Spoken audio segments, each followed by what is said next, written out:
E a consultora jurídica da TV Justiça, Karina Zucolotto, está aqui e tem outros detalhes da sessão da primeira turma do Supremo hoje. Boa noite, Karina. Boa noite, Érica. Oi, Karina, boa noite. Boa noite, filha. Na primeira turma, vários habeas corpus e um pedido de extradição deferido, não foi isso? É, exatamente, um pedido de extradição da relatoria do ministro Luiz Roberto Barroso e que veio a pedido da República da Itália contra um cidadão italiano que estava aqui no Brasil, já preso, aguardando o julgamento dessa extradição, em razão de um crime, de uma condenação por 8 anos, por abuso sexual de uma adolescente dos 13 aos 15 anos e também condenado por abandono de lar.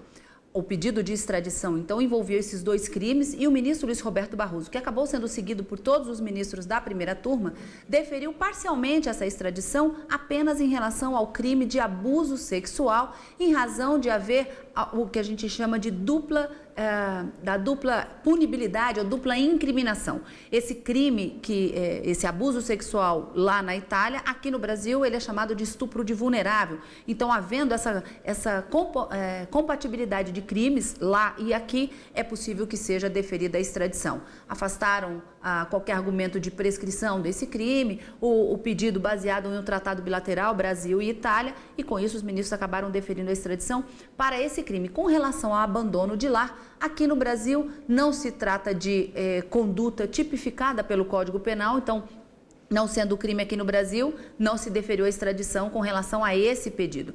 E o ministro Luiz Roberto Barroso, ao finalzinho do seu voto, condicionou a entrega do extraditando do cidadão italiano à chamada detração, ou seja, para que fosse descontado no quanto de pena ele tem que cumprir na Itália, aquele prazo que ele permaneceu preso no Brasil até que o processo de extradição finalizasse. Então, essa foi a condição colocada pelo ministro Luiz Roberto Barroso e seguida por unanimidade pelos ministros da primeira turma.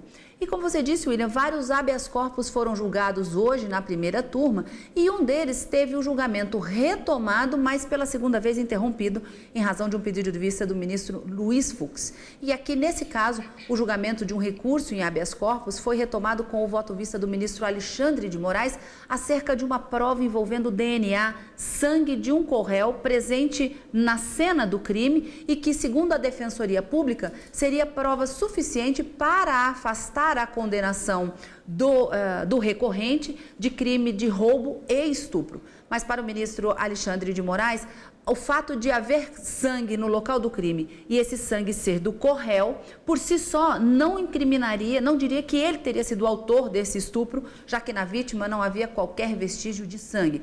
No primeiro momento, ele disse durante o julgamento, o que poderia ser comprovado é que ele estava no local do crime, mas não que ele teria sido o autor. E nesse sentido, acabou negando o provimento, acompanhando o ministro Luiz Roberto Barroso, que já havia votado anteriormente. Ministro Marco Aurélio, relator, e ministra Rosa Weber entendiam que era possível dar provimento ao recurso, mas o ministro Luiz Fux pediu vista. Vamos ter que aguardar esse julgamento numa próxima oportunidade. Obrigado, Karina. Obrigada, Karina. E você volta amanhã, né? Amanhã tem sessão plenária. Amanhã, depois do direto do plenário. Tá ótimo.